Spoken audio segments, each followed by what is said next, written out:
MotorWeek is made possible by Auto Value and Bumper to Bumper, TireRack.com, and Haggerty. Car enthusiasts are like fishermen. We all have the story about the one that got away, the car we almost bought.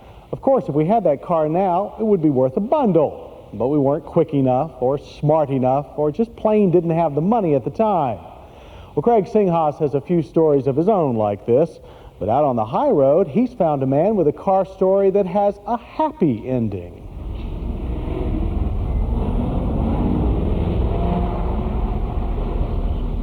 On March 5th, 1968, this Z28 Camaro was purchased from this Chevrolet dealership in Glen Burnie, Maryland. And for the car and owner Jerry McNeish, what a long, strange trip it has been. First time I ever saw a Z28 was in March of 1968 while I was in high school. As it turns out, the car I own now is that particular car. I've owned this particular car twice. The first time I purchased it was 1976. I was the third owner at the time. In 1977, I sold the car to build a Supercrow race car. And in 1986, I was lucky enough to be able to purchase the car again. I was lucky enough also to find the original block. When I bought the car back in '86, I went back to the second owner, who I bought the car from in '76, and he turned me on to the guy who had the engine block. Now let's see. Jerry first sees the car in 1968, buys it in '76, sells it in '77, buys it back in '86, finds the motor in '88. Boy, this is a long, strange story. Of course, this kind of devotion is not unusual.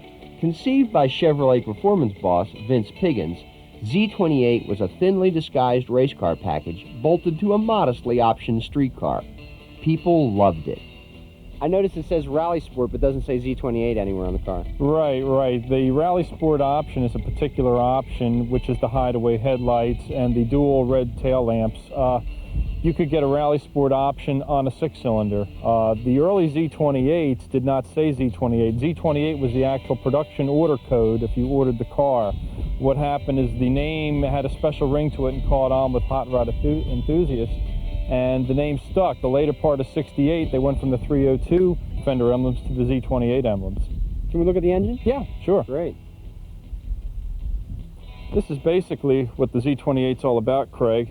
Special limited production 302 engine that was designed specifically for Trans Am racing in the SCCA circuit. 302 engine, because of the cubic inches, it's basically a high RPM engine. It makes the most horsepower between 4 and 7,500 RPMs. It's not really what you would call a street cruiser for around town driving. 290 horsepower, that's a lot of horses in this little car. Yeah, well actually the engine is more like 350 at 7,000 RPM. They rated these things conservatively for insurance purposes and to keep a low profile on it. Of course, when your car is capable of 14-second quarter-mile runs, it isn't easy to maintain a low profile.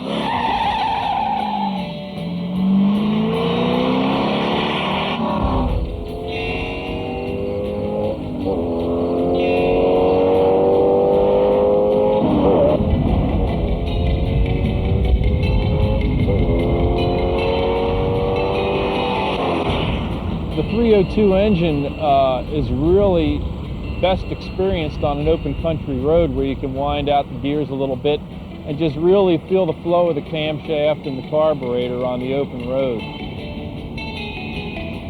Most people don't get a second shot at a car like this, and I intend on keeping it for as long as I live.